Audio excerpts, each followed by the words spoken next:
primary care is an innovative, alternative path to insurance-driven healthcare. Typically, a patient pays their doctor a low monthly membership and, in return, builds a lasting relationship with their doctor and has their doctor available at their fingertips. Welcome to the My DPC Story podcast, where each week you will hear the ever so relatable stories shared by physicians who have chosen to practice medicine in their individual communities through the direct primary care model. I'm your host, Marielle Concepcion, family physician, DPC owner, and former fee-for-service doctor. I hope you enjoy today's episode and come away feeling inspired about the future of patient care, direct primary care. I think the importance of opening our own practice and even direct primary care at a time when patients want individual care and not just like a Burger King or a McDonald's of family medicine, where you might get someone different each time who you have to start the story over with again, who doesn't understand where you are, even at a follow-up. It's really to stick it to that model where it's less about the patients, but more about making money, not for the interest of the patients or the providers who they're employing, but really for shareholders, it seems. And so even at my last practice, where it was privately owned direct primary care, where it was the same small core group at the practice that you went to see your provider to follow up at, really changed quickly and it was flipped upside down as soon as that model entered into the play. We're happy to start it now when we can, and it's just going to be something that we grow. And I think the people who join our practice are going to grow along with us. I'm Dr. Josh Chow of Ohana Medical, and this is my DPC story.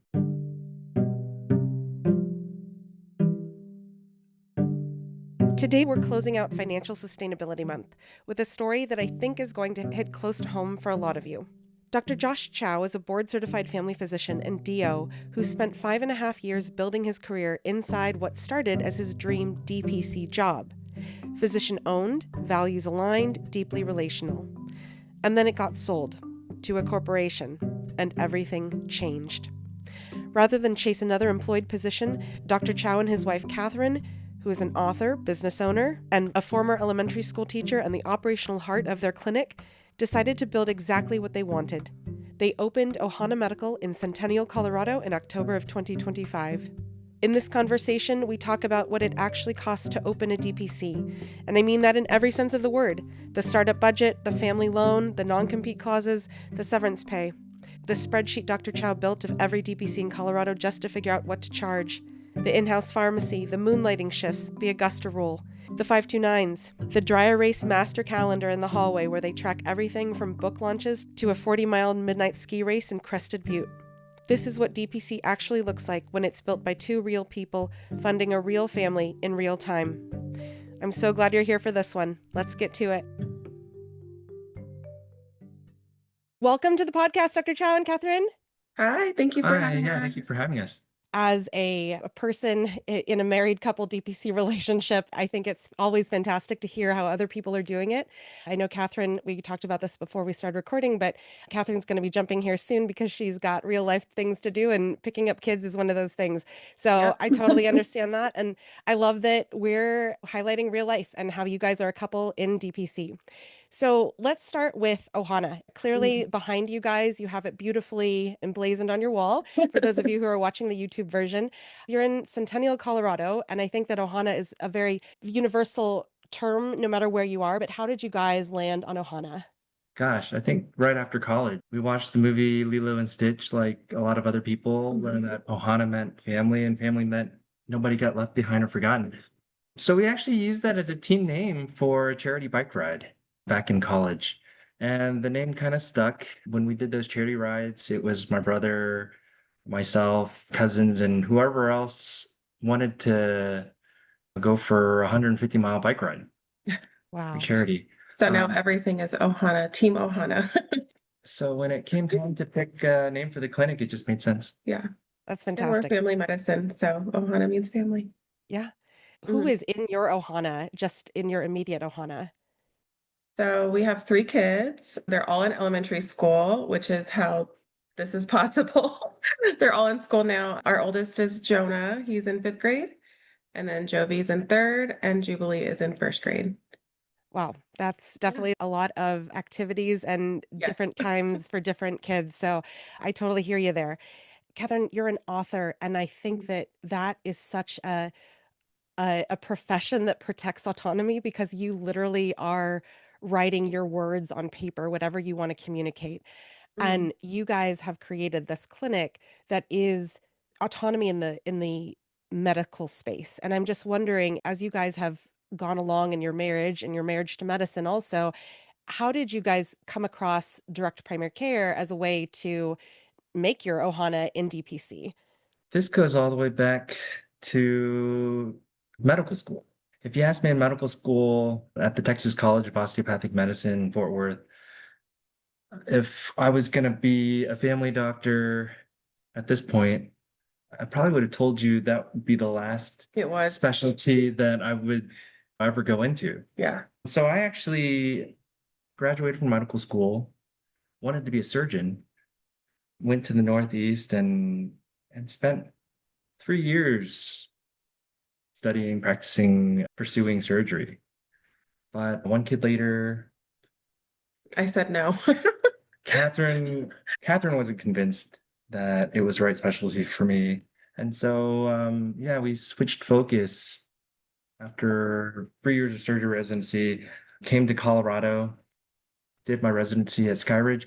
And it was in the middle of my second year when I learned about direct primary care. I went to a conference hosted by Colorado Foothills Society of Medicine, and they had a panel of people who were direct primary care physicians. And this was fall of 2017, the first time I heard of that concept. And it just sounded too good to be true what they were describing their practices being like and the relationships that they were having with their patients and the the time that they had and the barriers that were dropped in follow-up and communication because they were DPC docs. Mhm. And so I spent the next year and a half learning as much as I could about direct primary care and knowing that I didn't want to go into a traditional insurance fee-for-service type practice. Amen to that, because look what you've built.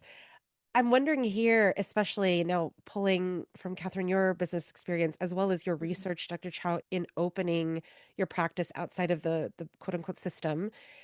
How did you guys approach opening a practice, especially when it comes to financial sustainability? Because you guys are both working in the clinic, and Catherine, you have your own business ventures, and then you also have 3 kids. So it's a very different system to go into when there's not a 401k on the table, there's not a matching dollar for dollar HSA contribution. So I'm wondering, how did you guys approach opening a DPC? We opened Ohana Medical in October of 2025.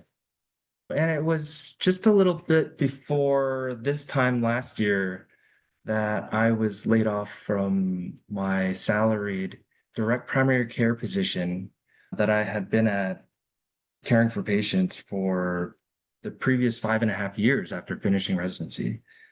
And that that was kind of a dream job the first few years when it was physician owned, operated, Mhm. where the philosophy was to provide for the providers so that they could provide for their patients.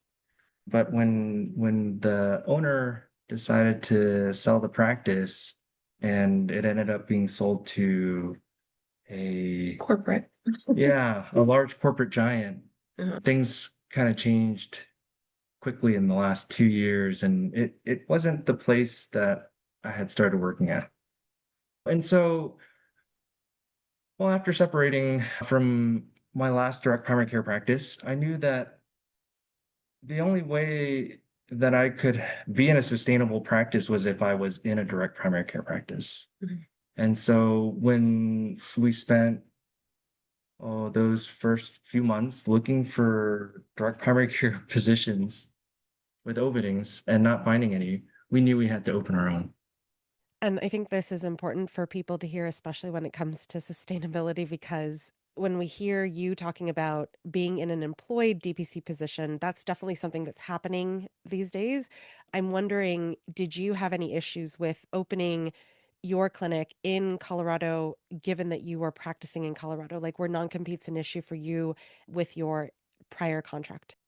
Mm. Yeah. So it was part of the original contract. There was a non-compete and maybe mileage 15 miles from any of their practices. Mhm. I had the sense that that wasn't really enforceable. And I think with the transition to the other, I guess owner, it was something else in the exit contract that, I guess still felt like a non-compete.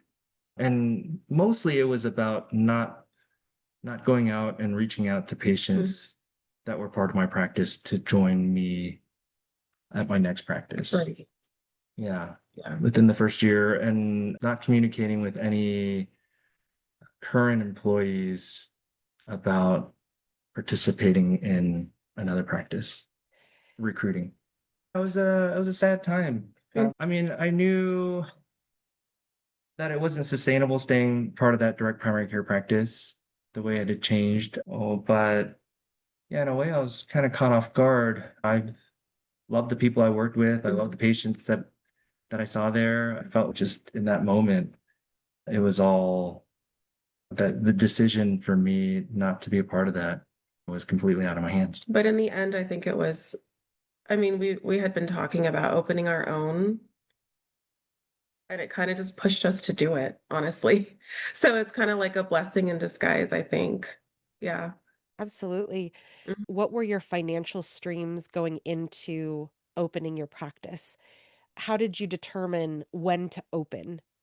After Josh lost his job, we had about a 3-month severance pay, which was nice to have at least. Probably 6 months of like emergency fund. Yeah, we had savings and we've been saving. We're not like huge spenders or anything like that. But I think that one of the things that kind of scared us was the startup cost. I guess luckily, I mean, we started looking at banks, like, should we take a loan? And luckily, Josh has a very supportive family Yes. that helped us a lot with that. So that kind of was, they're like, oh, you can just borrow this money and pay us back with no interest. And we're like, okay. Yeah. It kind of was like a push to really get things started. So Yeah, we had a family trip planned already sometime in June. And so the timing just worked out to where initially with the new job search and then deciding to form the LLC just before Taiwan, we did a lot of planning, looking for real estate, a place to have the yeah, office. it was crazy because Josh was like, I want to be between this freeway and this freeway, right in the middle. And then that's exactly where we are. It was the craziest thing, like, oh, there's an opening.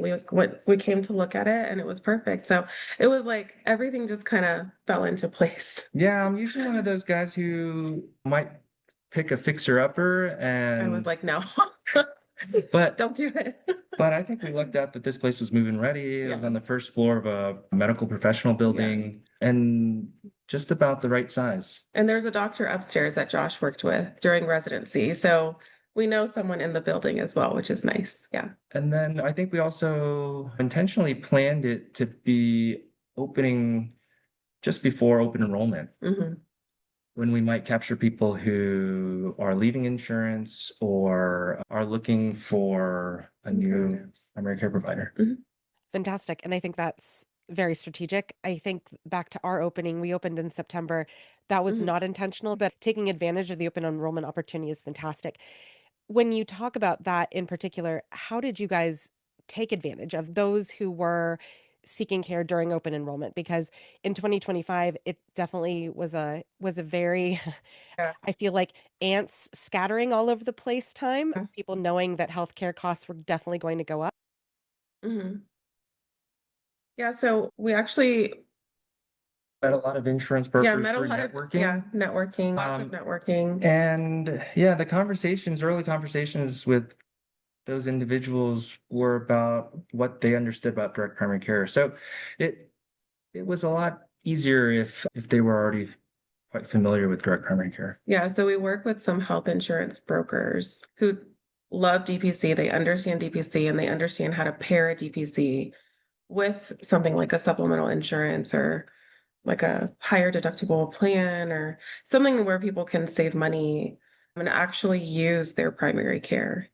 In the last 6 years in DPC, that's been a conversation that I would have with my patients who joined the practice, but I would find out in our care or visit to establish care that they didn't have health insurance or a health share or even catastrophic coverage at the least. Mhm. And I'm wondering here because we definitely see a lot of people, especially in the health broker space, choosing to do self-funded plans, DPC funded plans. I'm wondering if you guys had a different insight because you were already doing DPC, Dr. Chow, but what would you say to the listeners who are like, I'm interested in talking with a broker, but I don't know who to trust because there are some brokers who sell Buka as well as DPC? I like to shop around. I like to know the options. Even for our family, we looked at health shares and what the terms were with or without DPC, different initial unshareable amounts. We looked at high de high deductible health plans that were qualified for HSA contributions, and then catastrophic plans, accident plans, and we kind of did the math and looked at our history of health spending and kind of made a decision based on all the information.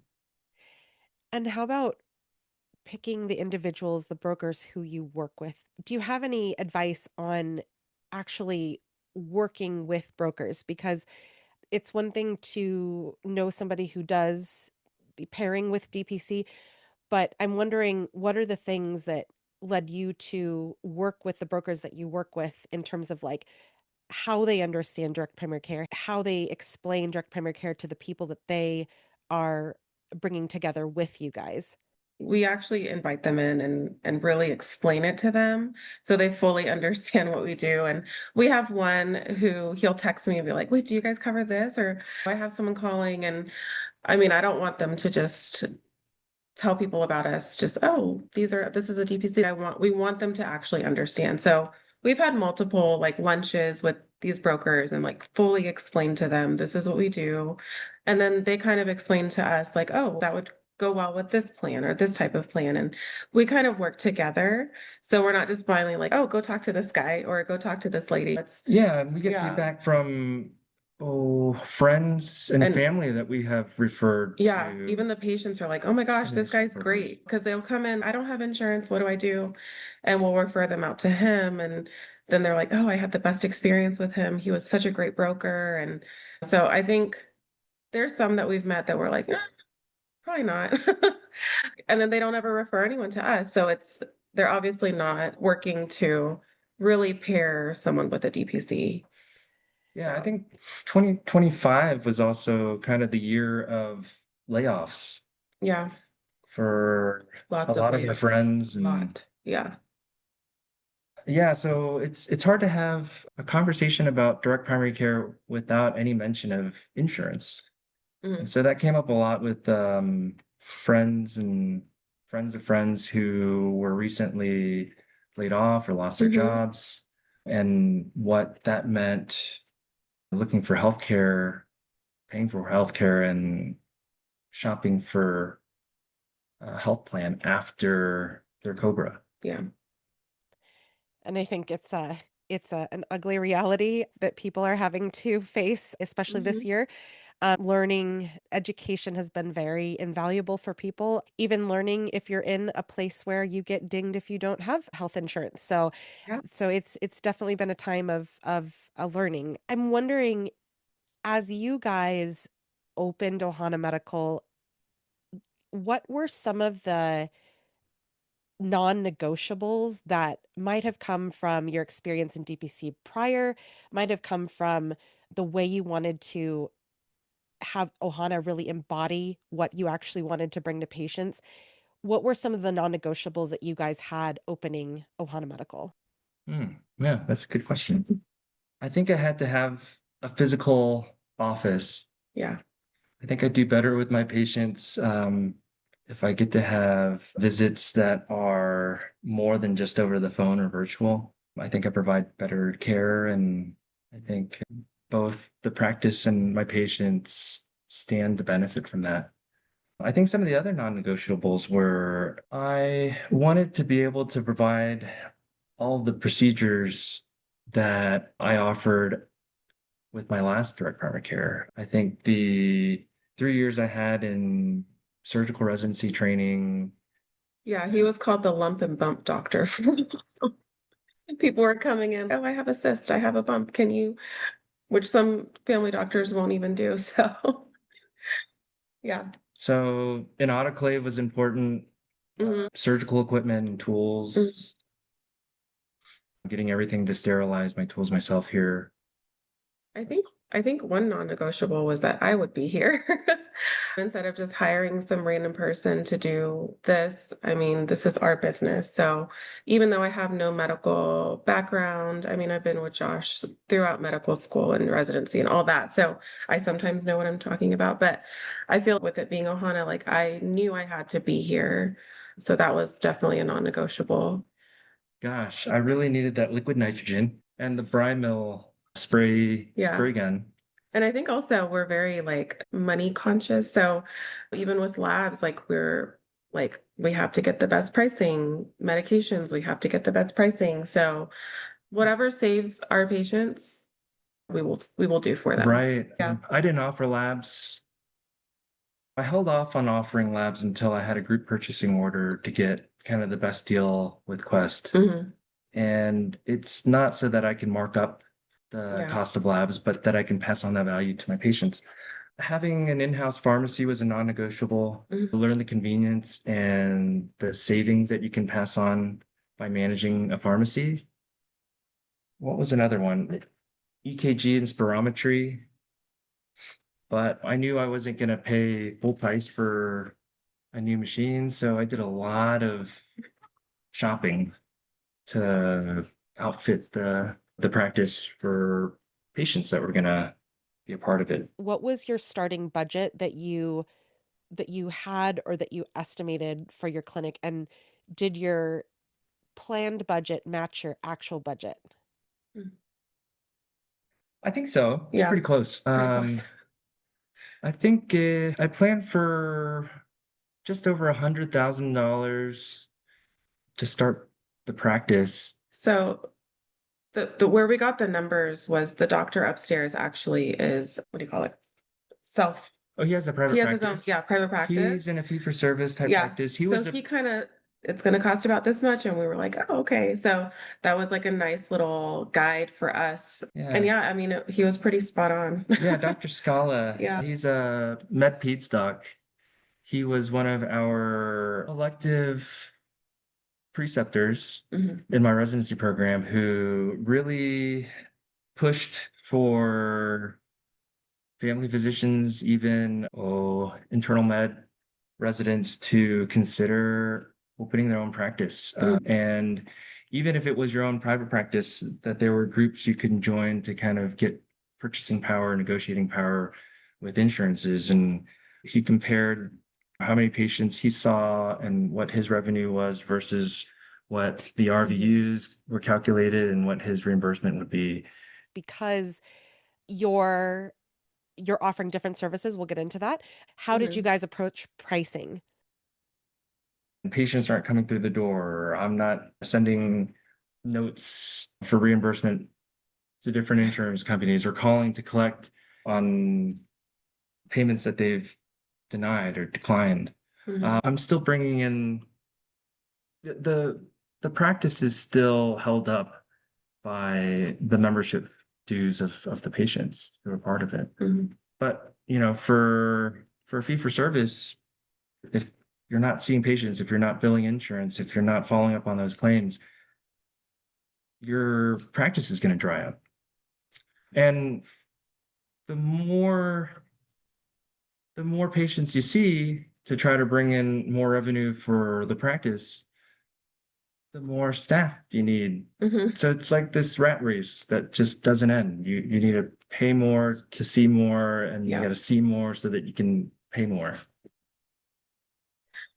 If there is one quote that you want to listen to again this week, that would be it. You have to pay more to see more. So it's fantastic that we are talking about your practice in not that model. I did a Google search for all the direct primary cares that I could find in Colorado, close to Denver, up to Boulder, to Fort Collins, down to Colorado Springs. And I did a spreadsheet, and I looked to see if there was adult pricing, one pricing, children's pricing, family pricing, and I wrote it all down. And I even made notes about whether it was a solo provider, a group, if it was all physician providers, if there were nurse practitioners or FNPs. And I took the average. Yeah, that's basically what we did. I would say you guys have a very good representation of all of the physician-led and non-physician-led practices in Colorado, especially. So I think that that's totally fair. When it comes to your panel size, given that you would come from DPC, what did you envision your ideal panel size to be of your core direct primary care members? Oh, I never meant to start Ohana Medical to just be a solo practice. Coming from a direct primary care when I had 2 providers in the office, I knew that I would want at least 2, if not 3 providers, just for coverage when someone's out, someone's not well, if someone needs to take time off or is enjoying themselves in vacation. And so, I would envision maybe close to 400 members per provider. And I feel like I'd probably get close to 300 before I start considering finding help.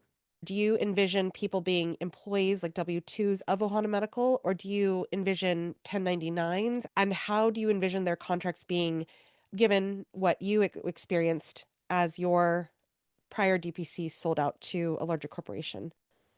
I'll let him answer, but I have to go. Gotta get the kids. Yeah, thank you so much, Katherine. Bye.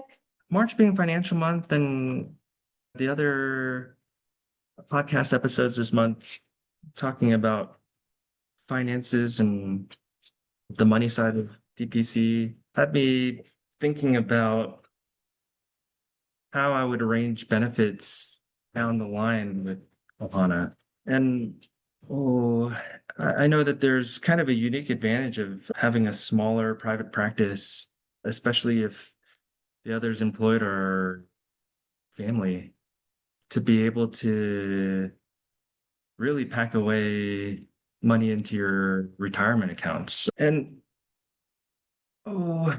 gosh, I guess the larger the practice, the more employees, the less that maybe seems like the best financial decision for the practice if you're opening up the benefits to all the employees. Yeah, I don't know. It's a tough question. It kind of depends on where things are at that point. You had the severance pay. Like, my husband definitely did not have that severance pay when he lost his job. I'm wondering, what are things that you think about in terms of bringing a team member on if they were to open up their own DPC, move away to a different location? How do you envision the possibility of somebody coming in as a person who can see patients, but then also thinking about what would happen if they had to also move on? Because I think that this is something that is, there's no concrete answer, but in terms of the exercise of like, how do you manage the patients in a situation where there's more people seeing patients and then there's also less people seeing patients? Mm. Oh, yeah, I think that's what made things difficult even with the last practice, in patients being able to follow me to Ohana. A lot of the patients that I had at my last practice were part of an employer group. And so staying with that practice was like staying with the company doc. And yeah, I guess it could get kind of messy in that way with contracts that you might have if you were to hire additional providers to see patients at this one practice. But yeah, I wouldn't feel so offended if I had a provider that I hired that was moving on and his patients decided to follow along. I feel like that's kind of in the spirit of direct primary care to promote and support other like-minded providers that are providing more direct care without a middleman setting rules and limits and hospital networks scraping money off the top.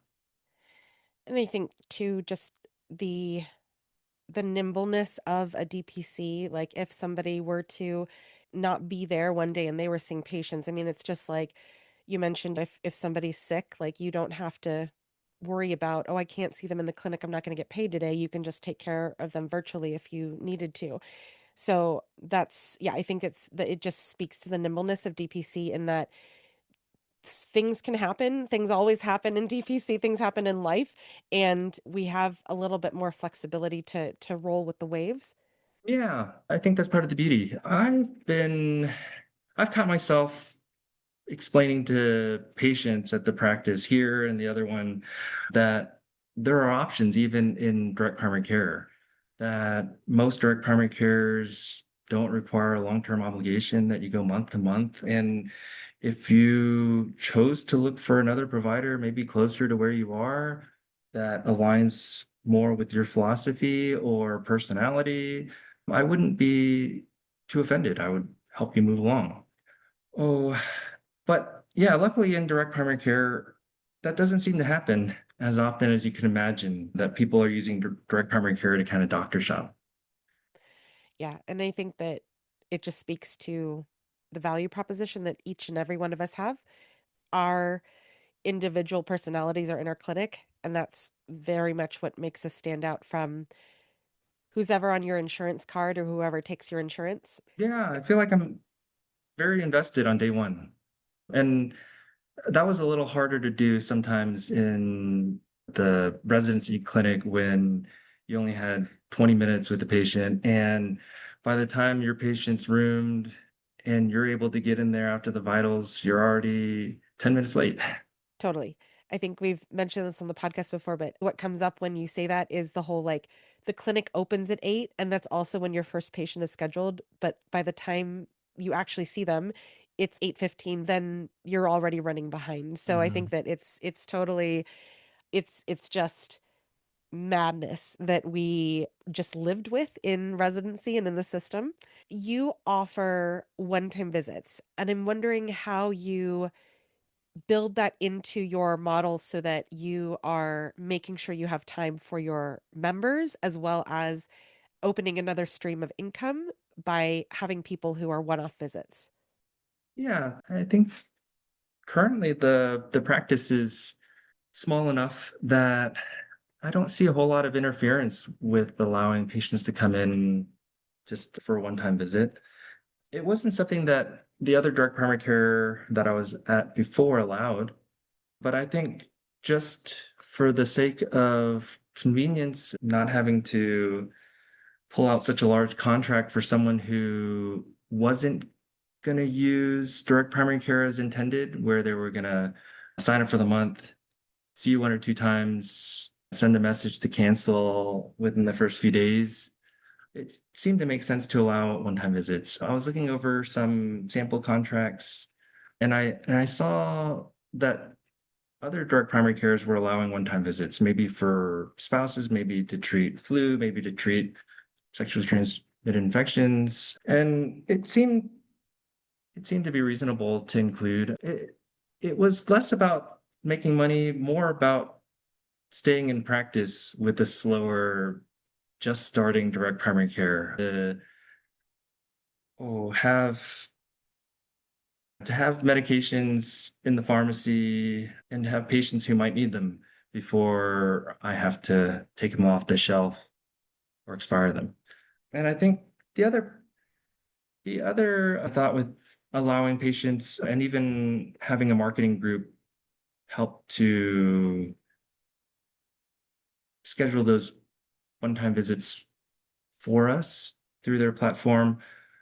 It it was a way of getting patients through the door to experience direct primary care, even if they were looking just for a one-time visit. And I think we've had a couple patients convert after those visits. And I think the positive reviews from patients who are using us just one time have been helpful to kind of get us on the map. And I'm right with you in terms of we're a rural DPC where my husband and I are practicing, and our fee for a one-time visit is, I think this year it's gone up to $375 for a one-time visit. And that could be if you need a sports physical paper filled out or whatever, but it's available based on our availability. If we do not wish to do it, we don't do it. We're not an urgent care. So we do very few, but also we have the conversation of you realize though that because we're month to month, you could actually get 3 months of having a doctor for the same price. And so we've definitely had, like you're mentioning, those conversions definitely are impacted when we have a conversation about the expense of the one-time fee. And then I think that with the fact that we don't even offer it on our online option, it's just if someone calls, we say yes or no. It allows us to really control the spigot of one-time visits. Yeah, that's kind of been one of the downsides with using the marketing platform to have these one-time fee-for-service visits is that the the person who uses that search engine or search tool to find a provider that doesn't accept insurance but lists a very clear fee for that visit really only has that one concern that they think can be addressed in that time. If it's something that looks like it's going to require follow-up, I might spend a little more time having a conversation about considering a membership until at least that chronic issue might be better addressed or managed. If we're looking at poorly controlled blood pressure, or if we're drawing labs and we suspect with a history of prediabetes that we're going to need more attention after the labs result. It's one thing to, no matter how a patient finds a DPC, even if they're a DPC member, it's the understanding of what this thing actually is that we're doing when you're like, oh, just like you and Catherine were saying, like you get to talk to the same person who knows you, and oh, like you get to have actual time with them and not a 20-minute visit like you referred to compared to residency. In your business model, how much of your population of members did you estimate, expect, want to come from employers particularly? Hmm. I kind of based that off of the proportion of patients at my last practice that came from employer groups versus found us as individuals or small families. And it was stacked on the employer sponsored side, probably 75% to 25%. And oh, I thought I thought we would have more employer patients, but I think a large part of that was some of the relationships that they had with health brokers that really did well to help rearrange companies' health benefits, kind of to help cut costs and to start with better primary care. Yeah, it's interesting because there's that idea of the good old boys club, and you tend to hang out with the same people, refer to the same people. But I think that again, like you guys opened in October of 25, like people were so, just like I mentioned, like they were ants scrambling for healthcare because people were no longer able to just like rest on their typical laurels when it comes to healthcare access because so much was changing. So I think that this is also, just like you mentioned, open enrollment, like this is also an opportunity to make new networks, just like you guys have taking people out to lunch and talking with them to see if they understand what you're doing. Mm. Yeah, we've had some companies reach out to the practice interested in direct primary care, but kind of locked into their health benefits at this point. But it sounds like they're interested in kind of developing a relationship moving forward and continuing the conversation into the next open enrollment. And especially given that you had 75% of your patients coming from an employer funded plan at your prior job, what are some of the things that you're like, okay, if we're offering stuff to employers, we have to make sure we do this or we want to do things like this, whether that be in line or totally opposite because of something you didn't agree with the way that you were offering employer healthcare previously? Previously, I noticed that with some of our employer contracts, there were some acts of our company to help provide flu clinics or to do sports physicals for employees, kids, and children's, kind of as a convenience for those companies who are part of the practice. I thought it felt pretty reasonable to kind of meet a large population of your patients kind of where they are to provide value and convenience for them when maybe they would come and see you and have their blood pressures checked and have the flu shot if you were at their work and they could do it during work time, but would skip out on it if they had to make a phone call, schedule a visit, even if they could come in that same day or the next day. It is totally workable into the schedule. Put a couple blocks, schedule patients outside of those blocks when they call and request a visit. And there's a lot of flexibility in trying to adopt a program that you feel like is helpful for health promotion or education, whatever it may be. And what they experience is very much what people get out of conveniences or the way that we're able to adapt our visits to what our members are talking about or asking for. Mhm. I know Catherine went to pick up the kids, but when it comes to you guys being both life partners and business partners, I'm wondering, how do you guys have the fluid conversations as a family, as an Ohana, when it comes to stuff for the family or stuff for the business or stuff for both, because you guys are funding your family? The 2025, those 2 months was definitely a loss and reasonable in that it helps to offset the taxable income from the 2 months that I had for my salary, the 3 month severance. And I also moonlight at a psych hospital and get 1099 contract money that I would be taxed on. And so in a way, the timing of starting the practice, knowing that it wouldn't be profitable yet, is still helping to balance out the taxes I would owe for my contract work. And let me ask you here, are you opted out of Medicare or are you still opted in? I'm opted out. Thank you for that. I love highlighting ways that people can still make income even if they're opted out of Medicare. When it comes to you guys are home for the day after clinic is closed for the day, kids are home, do you guys set aside time specifically to talk about, okay, what's coming down the pipeline for all of the income streams, for all of the commitments that you guys have for your kids' commitments, for your commitments, patients scheduled, et cetera? How do you guys come together to discuss the business side of your lives? Mm, We have a lot of time to discuss that during working hours when the kids are at school. But I know a lot of times when it's on your mind, it's better to share it before it's gone and it's left out. And most of the times, I don't think it's anything that we can't share in front of the kids. I think when it comes to financial discussions, though, we usually save that for when the kids are in bed. I definitely say same here. And your kids are, we have an 8 and a 5-year-old. So definitely more so the 8-year-old is like, he'll come up and he'll ask questions and I'm like, oh, you totally were listening to that conversation. So we're pretty much the same there. And do you guys have, when you talk about it's better to say things in the moment, which for me, I absolutely am that type of person. Where do you guys put your thoughts or your comments? Do you have a shared note document? Do you have post-its? Like, how do you guys make sure that whatever you need to say pertinent to the DPC and anything financial gets documented so it's not forgotten?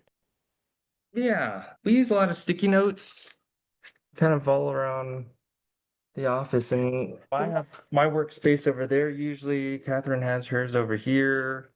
And so if she's out of the office for the day, but I'm wrapping up, I'll just turn things down with a little sticky note so that she gets it the next day. I also like to use physical calendars, and I don't put anything too sensitive in there, but just enough so that I see it every day and we'll remember to bring it up if it's something that I don't think Catherine knew was on the schedule.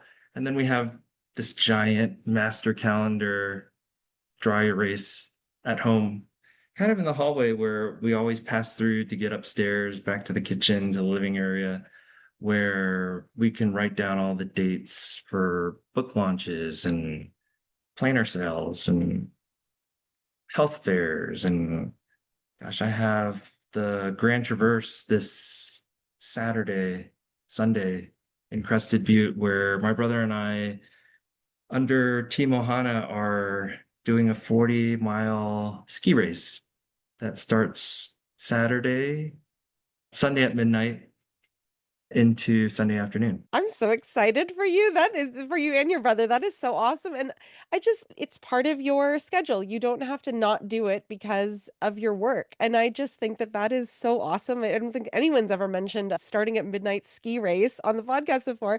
So I'm so super excited for you guys, but also good luck there. That is awesome. Yeah. Yeah.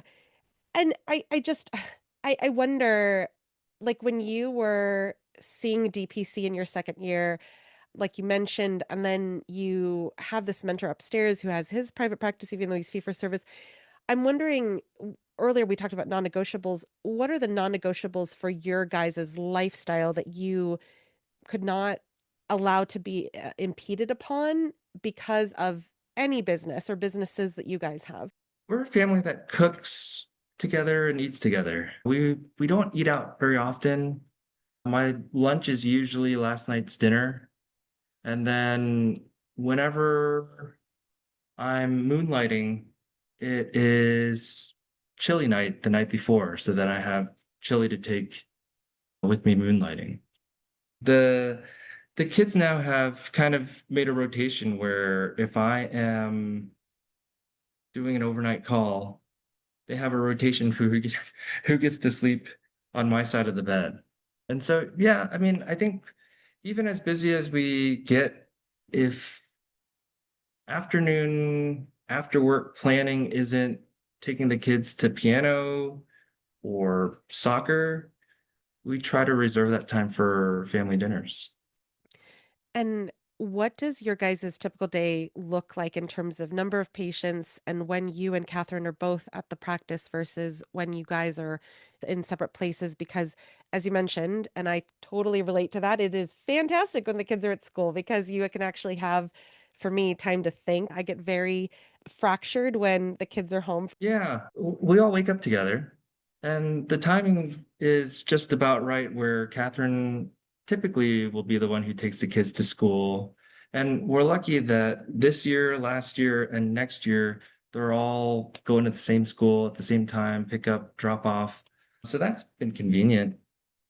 And then I make my way to the office. If Catherine has errands, groceries, something related to networking that she set up or to her book, then she might join me in the office later. But yeah, I'm more often in the office by myself. She's decided that she doesn't want anything to do with the patient care side of things. So no vitals, no blood draws, and then in the future, no vaccines or needles. But yeah, she tries to be in the office as much as she can if she's not out doing something that just has to be done outside of the office. Tuesdays and Thursdays, We all wake up early because the older two, beginning in third grade, get to be part of the elective elementary school orchestra. So for a half hour, 2 days a week, Tuesdays and Thursdays, they're bringing their violins early and having orchestra practice. Because Catherine and I realized that we had to be there anyway to look after our youngest who can't be in the orchestra yet, rather than to drive separately. I've also joined the orchestra. So I'll go Tuesdays and Thursdays earlier and I'll bring my cello to play along with the orchestra. Oh my gosh, that just melts my heart. That is so awesome. And I can just imagine that that's the stuff your kids are going to remember. So that is so cool that you get to do that also. Catherine is an author. Like we've mentioned, she has books being published. We'll definitely link that to your blog accompanying this podcast. But she also has a concrete planter business that she showed us a glimpse of. And you have a DPC that also has aesthetic services in addition to the membership. So I'm just wondering, with the different income streams that you guys have, how do you budget your money so that each of you gets paid, so that you are optimizing retirement investments, so that you are investing your capital in your businesses when you need to? How do you guys approach once the money comes in, how you manage it? Yeah, this has been kind of a hectic period with a lot of change and transition. Catherine's book, she began working on maybe 2 years ago. After a couple edits, ooh, the book was approved and planned to be published and printed. And fast forward to now, the book just released about a month ago. She's having her book launch in 2 weeks, and she's already. I feel like she's been pretty busy with her pre-orders and fulfilling those. So trips to the post office is something she's been doing quite often. But yeah, prior to that, and even with the concrete planner business, I felt like my salary DPC position was really bringing in most of the revenue, along with the moonlighting that I've been doing ever since the last year of residency. It's As a surgical resident and losing sleep, that was something that I didn't have as much of in family medicine. And so to supplement that, sign up for a couple or a few shifts, overnight shifts a month.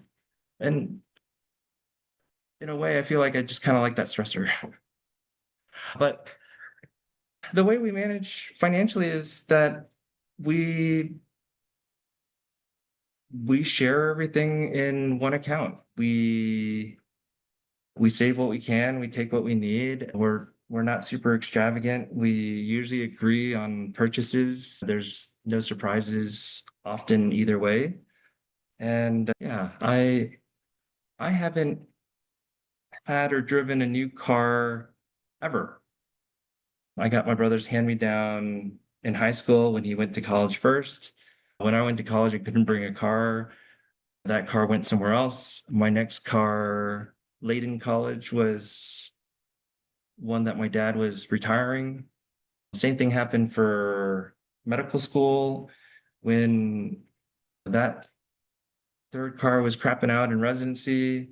We just had a baby and we bought a used van.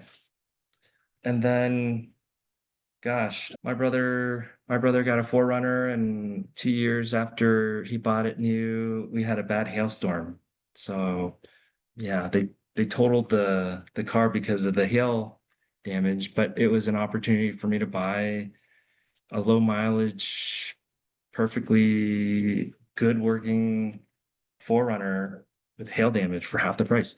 Yeah, I think that it speaks to the reality of if something's safe, if something is fitting your needs, it doesn't have to be brand spanking new. We haven't even gotten into like your how you got things like your autoclave, but I think that I'm right along with you, and I think that especially if it achieves the same goal and you're not having to spend more money, amen. Yeah. My aunt was a psychiatrist in Houston in private practice, and she just retired in 2025. And so the water dispenser we have in the office and the microwave we have in the office, and some of the Dymo printers and even leftover labels I've been able to use here in the office. In terms of tax strategy, do you specifically have anything that stands out that you're able to do because of being a private practice owner versus an employee of DPC? Yeah, there's a lot of tax advantages. Oh, deducting a home office is an example. As DPC, we're always on call. And so sometimes we need to break away from what we're doing as a family to pick up the phone and kind of address the needs of our patients that are reaching out after hours.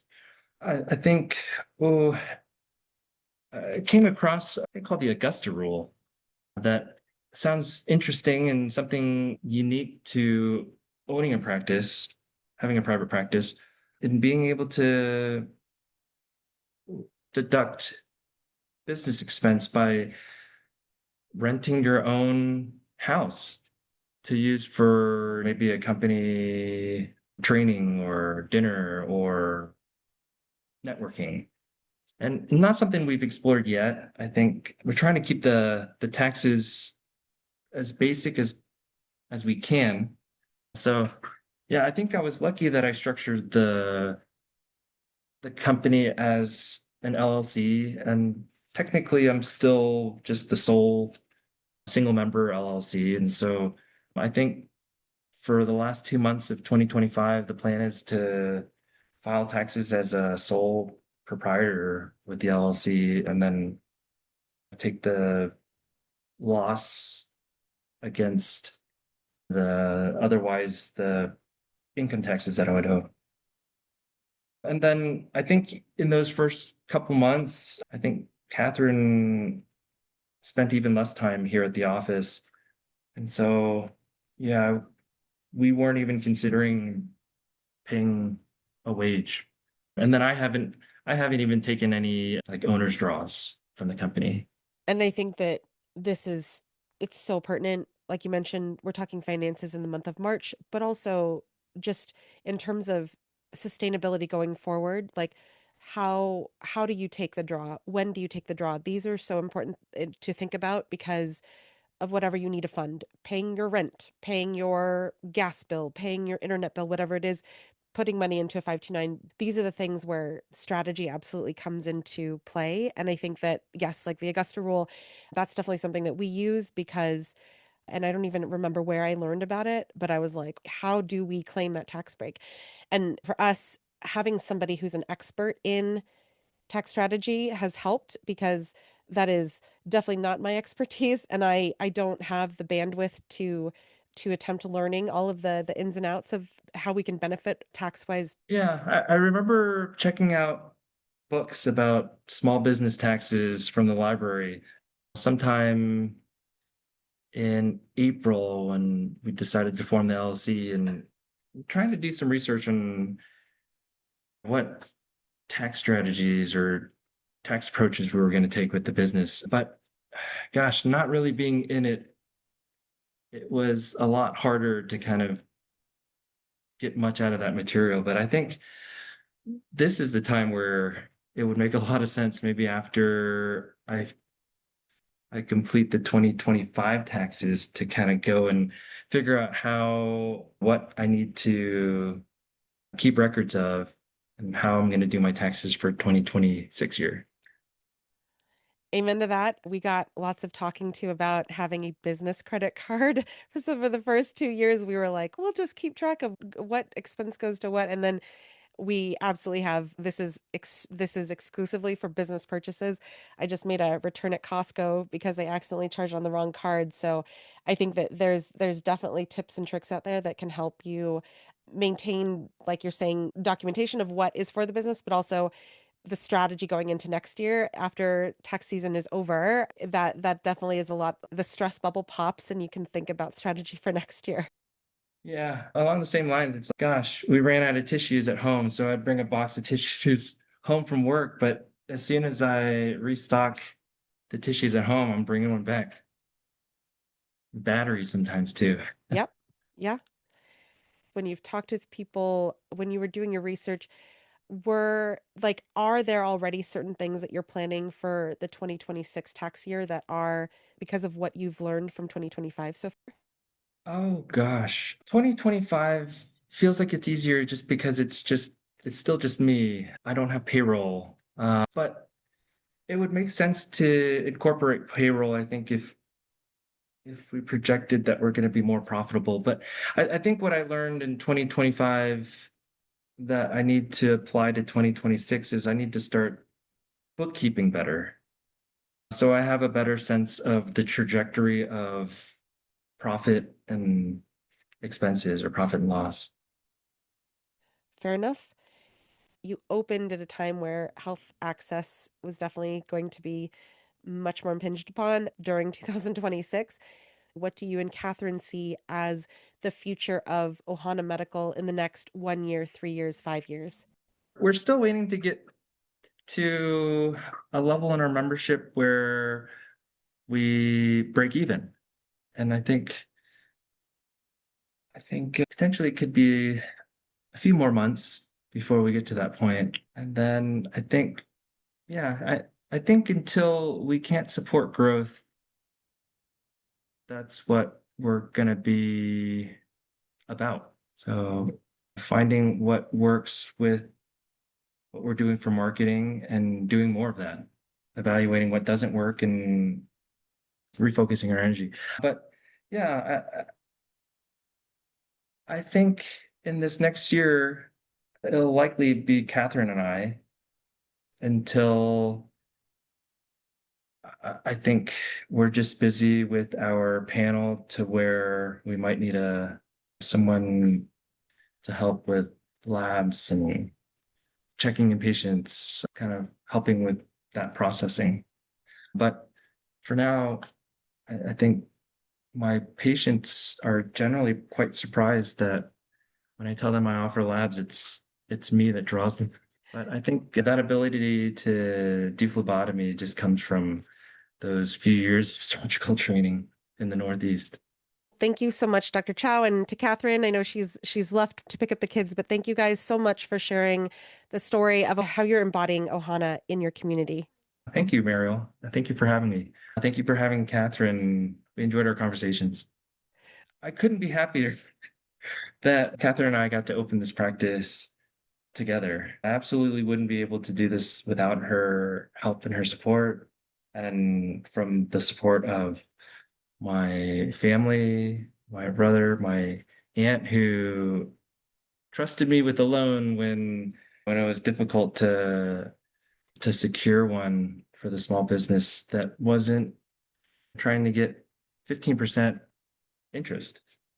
And I don't think we'd be here without the patients that find value in a direct primary care practice. And we wouldn't see the growth that we've had even in these last 5 or 10 years if we weren't doing the right thing. Thanks for being here for this episode of My DPC Story. Whether you stumbled across DPC for the first time today or you've been in practice for years, these stories are here for you, wherever you are in your DPC journey. And that's exactly how the Start Here page at mydpcstory.com is built now. It meets you where you are. New to DPC and learning the fundamentals? There's a path for that. Already practicing or in the planning stages and looking for practical tools? There's a path for that too. Ready to go deeper? That's covered. Head to the Start Here page at mydpcstory.com and find your starting point. If you have a question or challenge you want to hear addressed on the show, go to the contact page at mydpcstory.com and leave me a voice message. And if this episode moved you, please leave a 5-star review on Apple Podcasts. It's one of the best ways to help other physicians find these stories when they need them the most. For commercial-free episodes and extended conversations, check out our Patreon. There's a free tier and a paid tier, and both help keep the show going. Follow us on socials at MyDPCStory and find everything from episodes, free resources, the DPC Toolkit magazine, and more at mydpcstory.com. My DPC Story is created and hosted by me, Marielle Conception. A huge thank you to the team that makes this show possible. Chief Growth Officer, Kira Hanselman, Head of Marketing and Strategy, Natalia Highland, and Chief Operational Officer, Alexandra Goebel. We are all in your corner. Until next time, this is Marielle Conception.